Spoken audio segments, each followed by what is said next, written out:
Air force ने उत्तराखंड के सीमावर्ती इलाकों में चौकसी बढ़ा दी है ताकि ड्रैगन की हर चाल को नाकाम किया जा सके। 100 सेकंड में ये रिपोर्ट आप देखिए।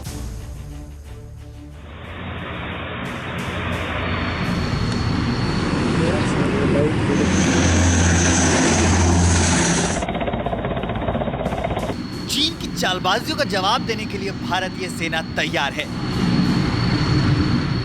सीमा पर चल रहे तनाव के बाद वायुसेना और आईटीबीपी के जवानों ने अपनी सक्रियता बढ़ा दी है। लड़ाकू विमानों ने उत्तराखंड से लगी चीन सीमा पर उड़ान भरी। सेना ने चीन के खिलाफ मोर्चेबंदी शुरू कर दी है। ये उत्तराखंड के उत्तरकाशी जिले की तस्वीरें हैं। यहाँ अंतर्राष्ट्रीय सीमा पर आईटीबीपी और भारतीय सेना के जवान पूरी मुस्तैदी के साथ तैनात हैं। भारत चीन अंतर्राष्ट्रीय सीमा लड़ाकू विमानों की गड़गड़ाहट से गूंज उठी है।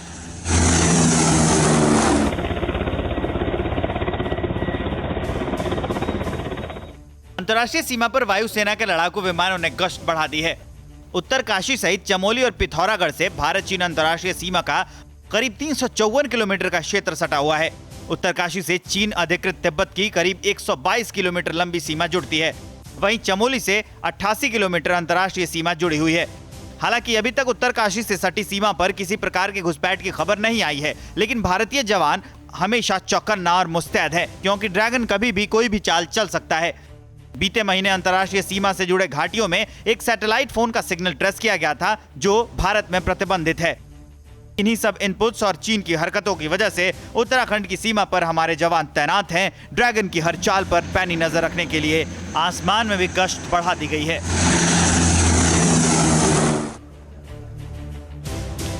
और इस वक्त की एक और बड़ी खबर, चीन के राष्ट्रपति शी जिनपिंग की तबीयत अचानक से बिगड़ी। कल शाम 6 बजे बीजिंग में जिनपिंग के घर स्प्रिंग हिल में डॉक्टर्स की टीम बुलाई गई।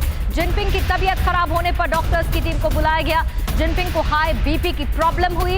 अचानक से जिनपिंग का ब्लड प्रेशर बढ़ा। बीजिंग के यूनियन हॉस्पिटल के डॉक्टर्स की टीम चेकअप के लिए उनके घर पहुंची।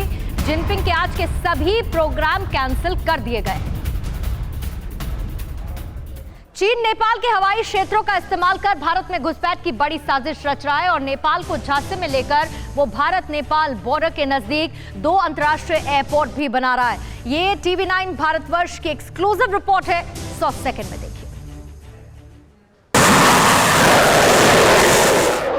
चीन LAC पर भारत के खिलाफ पाकिस्तान और नेपाल के साथ मिलकर साजिशें रचने से बाज नहीं आ रहा। गलवान और पैंगोंग में मुंह की खाने के बाद वो बौखलाया हुआ है। अगर चीन के नजरिए से चुशूल उपक्षेत्र की बात करें तो ये चीन के लिए बेहद अहम है। इसे गेटवे टू लेह यानी लेह जाने का दरवाजा भी कहते हैं। अगर चीनी सेना के हाथ ये आ जाता है तो चीन लेह में किसी भी ऑपरेशन को अंजाम देने में सक्षम हो जाएगा।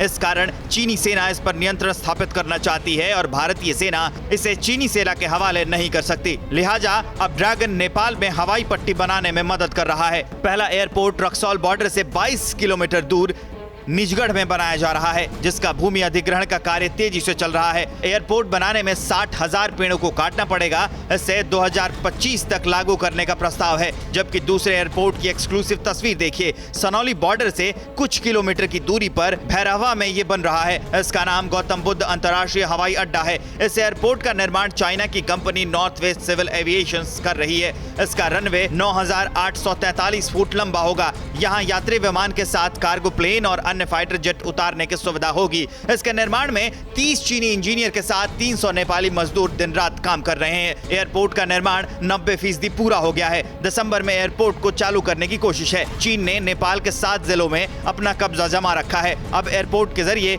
चीनी चाल के जाल में नेपाल फंसता दिख रहा है, जो नेपाल के साथ भारत के लिए भी मुश्किलें खड़ी कर सकता है। नेपाल के बॉर्डर क्षेत्रों में हवाई मार्ग को दुरुस्त करने के पीछे का मकसद चीन का दिमाग बताया जा रहा है। फिक्र आपकी, सोमवार से शुक्रवार रात 9 बजे सिर्फ TV9 भारतवर्ष पर।